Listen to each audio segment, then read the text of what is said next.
할렐루야. 오늘 저희들 함께 봉독하실 하나님 말씀 디모데후서 2장 1절로 4절 말씀 되겠습니다. 내 아들아, 그러므로 내가 그리스도 예수 안에 있는 은혜 속에서 강하고 또 내가 많은 증인 앞에서 내게 들은 바를 충성된 사람에게 부탁하라. 저희가 또 다른 사람들을 가르칠 수 있으리라. 내가 그리스도 예수의 좋은 군사로 나와 함께 고난을 받을지니 군사로 다니는 자는 자기 생활에 얽매이는 자가 하나도 없나니 이는 군사로 모집한 자를 기쁘게 하려 함이라. 아멘. 우리는 영적 전쟁에 대해서 살펴보고 있습니다. 우리는 천지가 창조될 때도 하나님께서 자기의 형상대로 사람을 만드시고 생육하고 번성하여 땅에 충만하라. 그리고 땅을 정복하라. 그리고 그 땅을 다스리라. 이 정복이란 말 속에 이미 전쟁이 내포되어 있음을 알 수 있습니다. 요한계시록도 이 하늘에 있는 악한 영들과의 싸움들이 기록되어 있는 책이라고 볼 수 있습니다. 창세기부터 요한계시록까지 다 영적 전쟁에 대해서 언급하고 있음을 배울 수 있습니다. 우리는 하나님도 만군의 여호와라, 군대를 지휘하고 계시는 하나님입니다. 출애굽하는 이스라엘 백성들을 하나님의 군대라고, 큰 군대라고 이야기합니다. 에스겔 골짜기에 마른 뼈가 다시 살아났을 때 지극히 큰 하나님의 군대라고 이야기합니다. 우리는 영적 전쟁의 관점에서 이 세상을 보아야 할 것입니다. 이 세상은 눈에 보이는 세상도 있고 눈에 보이지 않는 세상도 있습니다. 그걸 영적인 세계라고 한다면 그 영적인 세계는 전쟁 중에 있다는 것들을 알아야 합니다. 그러면서 우리는 영적 전쟁에서 영적 전쟁의 주체와 그리고 영적 전쟁의 싸움의 목적들이 있고 또 동원되는 무기들이 있고 싸우는 장소들이 있습니다. 이런 것들을 살펴보았지만요, 아무리 좋은 무기 체계가 있고 아무리 좋은 선한 목적을 가지고 있고 아무리 좋은 여러 가지들이 갖춰져 있다 할지라도 군사들이 훈련되지 않으면 그 전쟁에서 실패할 수밖에 없습니다. 우리는 베트남 전쟁에 대한 것들을 잘 알고 있습니다. 미국은 우수한 무기 체계를 갖고 있었습니다. 공산주의에 대항한다는 분명한 명분도 있었습니다.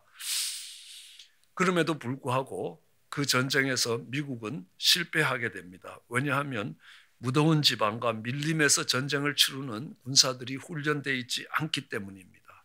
우리도 그렇습니다. 우리의 대장 되신 예수 그리스도입니다. 그 하나님 백성들에게 참된 기쁨과 자유를 주고자 하는 분명한 명분도 있습니다. 영적인 무기들도 주어져 있습니다. 그러나 그 전쟁의 승패가 준비되고 훈련된 좋은 군사들에게 있다는 것들을 알아야 합니다.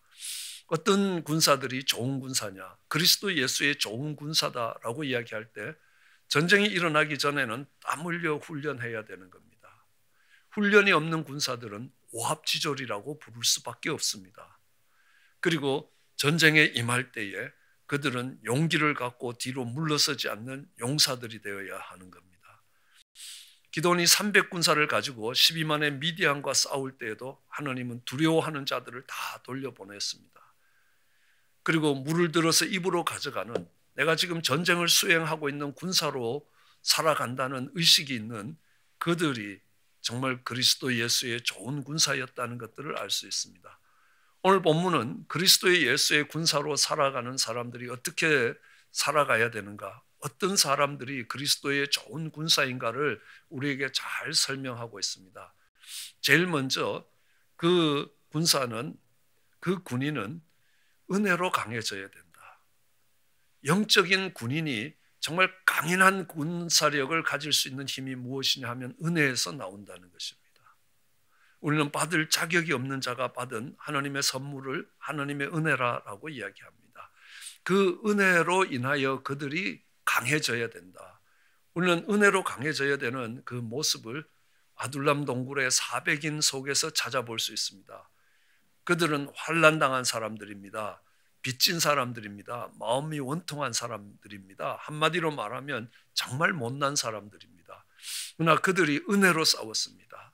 정말 못난 그들을 이스라엘에서 가장 추앙받는 다윗이 그들을 용납하고 그들을 받아주고 또 그 다윗과 함께 정말 싸워 나갈 때 그들은 전쟁에 한 번도 지지 않는 강한 용사가 되었습니다.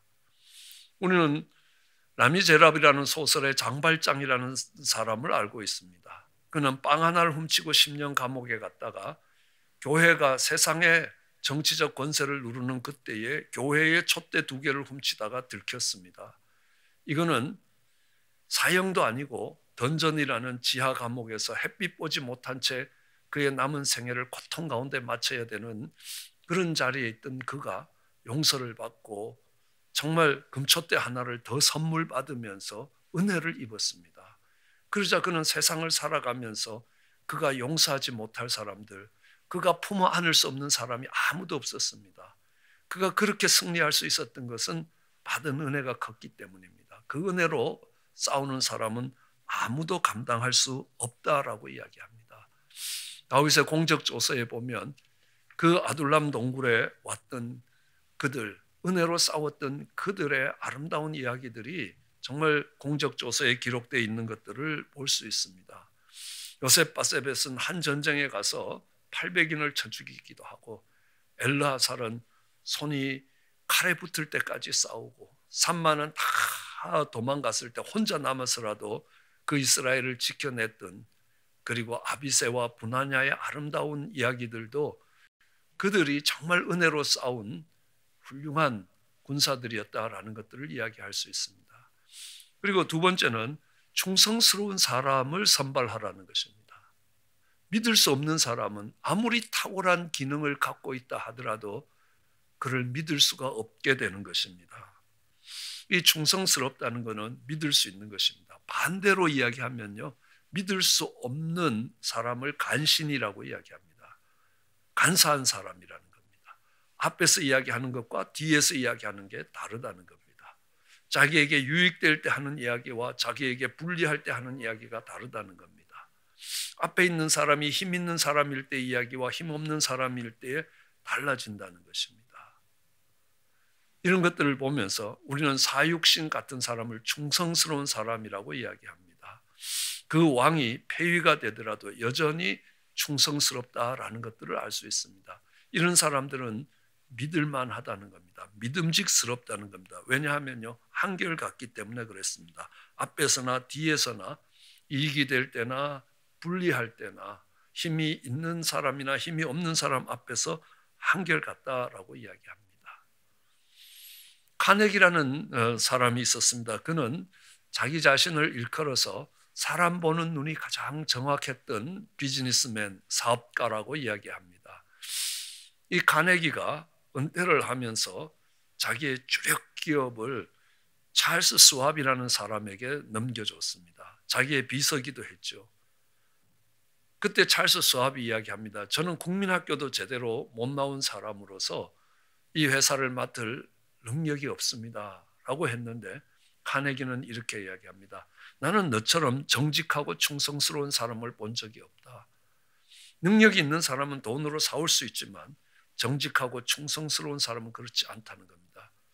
그 아들이 아닌 이 찰스 스왑에게 그 베들레헴 철강이라는 회사를 맡겼고, 그 베들레헴 철강은 US 스틸이 되어서 오늘날 미국의 산업을 이끌어왔다고 해도 틀리지 않습니다. 찰스 스왑이라는 사람은 정말 그 회사의 청소부로 취직을 했다가 시간이 나면 바깥뿐만 아니라 안까지 깨끗하게 청소하는 걸 보면서 그가 위에 관리자들이 볼 때 열심히 하고 안 볼 때는 열심히 놀고 이런 것이 아니었습니다. 볼 때나 안 볼 때나 한결같이 충성스러운 사람이었습니다. 그는 정식 직원이 되고 마침내 카네기의 비서가 되어서도 정말 볼 때나 안 볼 때나 한결같이 정직하고 충성되었던 겁니다. 그러므로 인하여 그 비즈니스를 맡게 되고 그 비즈니스를 아름답게 키울 수 있었습니다. 제갈공명이라는 사람도 인재들을 등용할 때에 그 나라의 중요한 직책에 있는 사람들을 등재할 때에 그가 얼마나 충성스러운 사람인가라는 것들을 확인했습니다. 다른 사람을 시켜서 큰 뇌물을 주겠다고 유혹을 해보는 겁니다. 그때 넘어가나 안 넘어가나를 확인하는 겁니다. 때로는 부당한 일을 시켜보고 정말 그 지시대로 하는가 안 하는가를 살펴봤다는 겁니다. 그뿐만 아니라 곤란한 상태에 있을 때 그가 어떤 행동을 하는가라는 걸 봐서 그가 곤란할 때나 부당한 일을 당할 때나 아니면 유혹을 받을 때나 한결같은 사람이라는 거. 다른 표현으로 뭐겠습니까? 충성스러운 사람이라는 겁니다. 탁월한 인재가 중요한 것이 아닙니다. 탁월한 인재가 적과 손을 잡으면 그거는 엄청난 고통이 된다는 걸 알 수 있습니다. 그렇게 충성스러운 일꾼들을 찾았습니다. 오늘 본문이 이야기하는 정말 좋은 군사의 또 하나의 조건이 있습니다. 고난을 피하지 않는 군사입니다. 군인은 전쟁터에 나갑니다. 전쟁터는 결코 낭만적인 곳이 아닙니다. 극심한 고통과 고난이 기다리는 곳입니다. 치열한 싸움이 걸려 있습니다. 살고 죽는 것이 그곳에서 교차되고 있습니다. 고난을 피하고자 하는 군사는 결코 좋은 군사가 되지 않습니다. 예수 그리스도의 좋은 군사도 고난을 피하지 않습니다. 고난을 짊어지는 군사들입니다. 아둘람 동굴의 400인들도요. 다윗이 가장 고난에 처해 있을 때 함께 했습니다. 다윗과 함께 그 고난의 시간들을 짊어지고 갔습니다. 거기에 갔기 때문에 내가 정말 유익한 것들을 많이 얻을 수 있었고 내 인생이 풍요로워지고 내 인생이 복되어지는 게 아니라는 겁니다. 그 자리는 고난의 자리입니다. 사울이 정말 다윗을 죽이고자 하여 군대를 동원하고 언제 죽을지 모르는 죽음이 기다리는 자리이기도 했습니다. 그렇지만 그들은 다윗과 함께 고난에 동참했습니다.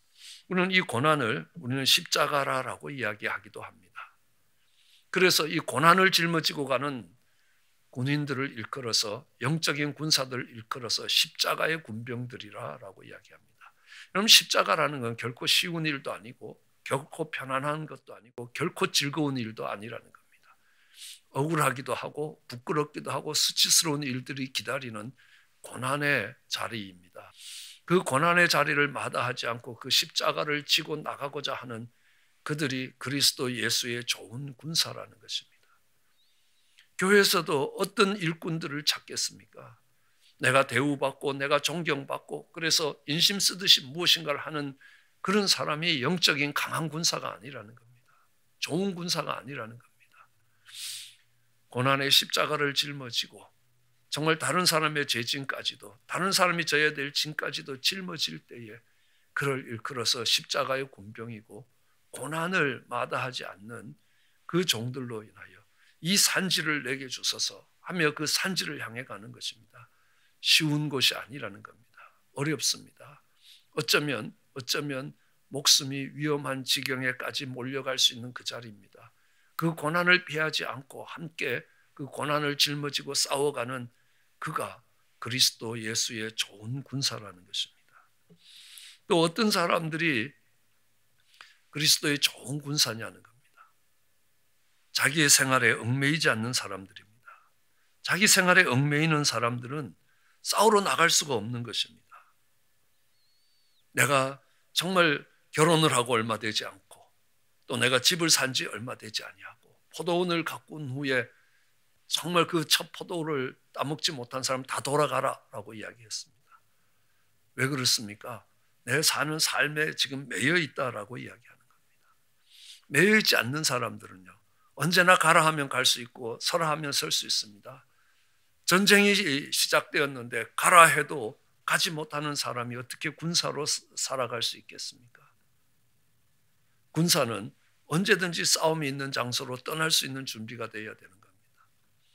우리는 이것을 다르게 얘기하면 순종이라고 이야기합니다. 아브라함은 본토 친척 아비집을 떠나라라고 이야기할 때 그 삶이 매여 있고 삶이 얽혀 있는 그 본토 친척 아비집을 떠나는 겁니다. 빌립 집사에게 이야기합니다. 저 정말 사마리아를 떠나서 가사로 내려가라 그랬을 때 빌립 집사는 그 말씀을 듣자마자 가사로 내려갑니다. 거기서 이디오피아 내시를 만나게 되죠. 만일에 빌립 집사가 망설이거나 내려가지 않았으면 이디오피아 내시에게 복음을 전하는 일이 없었을 것입니다. 이 이디오피아 내시는 그 후로 이디오피아로 돌아가서 그 당시에 아프리카 중부 지방의 가장 강력한 나라인 이디오피아를 기독교 국가로 만들 수 있었던 사람이었습니다. 하나님이 사마리아 부흥하고 있는 그 중간에 빌립에게 떠나라라고 했을 때 빌립은 정말 그리스도의 좋은 군사로 그냥 떠났습니다. 순종하고 떠났습니다. 그래서 그곳에서 하나님의 놀라운 역사가 일어나는 것들을 볼 수 있지 않습니까? 바울도 그렇습니다. 정말 어디에 매여 있는 것이 아니라는 겁니다. 하나님이 부르실 때에 내가 정말 모든 것을 내려놓고 떠나갈 수 있는 군사, 그가 그리스도의 좋은 군사라는 겁니다. 떠나지 못하면 하나님을 기쁘시게 할 수 없다라는 것들을 알 수 있습니다. 모세는 하나님의 부르심을 받을 때 그 지팡이를 던지라라고 이야기합니다. 그 지팡이는 모세에게 있어서 생계 수단이었습니다. 도망가는 어린 양을 손으로 잡으면 그 손 냄새 때문에 이 어미는 그 양떼를 물어 죽인다는 겁니다. 그때 꼭 이 지팡이로 그 양떼들을 찾아와야 되는 겁니다. 그런데 그 지팡이를 버리면 내가 살아갈 수 있는 길이 막막해져 보입니다. 그런데 놀랍게도 그 지팡이를 던져보니까 그게 뱀이었습니다. 사단이 나로 하여금 하느님의 일에, 하느님의 전쟁에 동참하지 못하도록 내 삶에 묶어두는 수단이 됐던 것입니다. 그것을 버린 뒤에 다시 지으니까 그 지팡이는 하느님의 지팡이가 되는 겁니다. 홍해를 가를 때도 르비딤에서 기도할 때도 그는 그 지팡이를 들고 기도할 수 있었습니다. 그래서 정말 그 하나님의 전쟁을 승리로 이끌어 갈 수 있습니다. 왜요? 그것은 정말 버리라 할 때 버릴 수 있는 것입니다.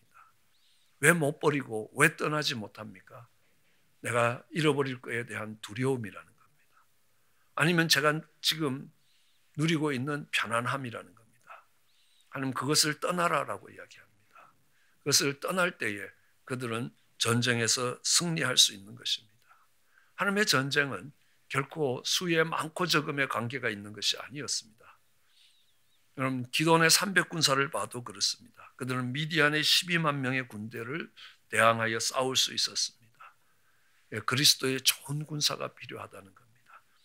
결국 그들은 자기를 군사로 모집한 자를 기쁘게 하시는 것이라는 겁니다. 언제입니까?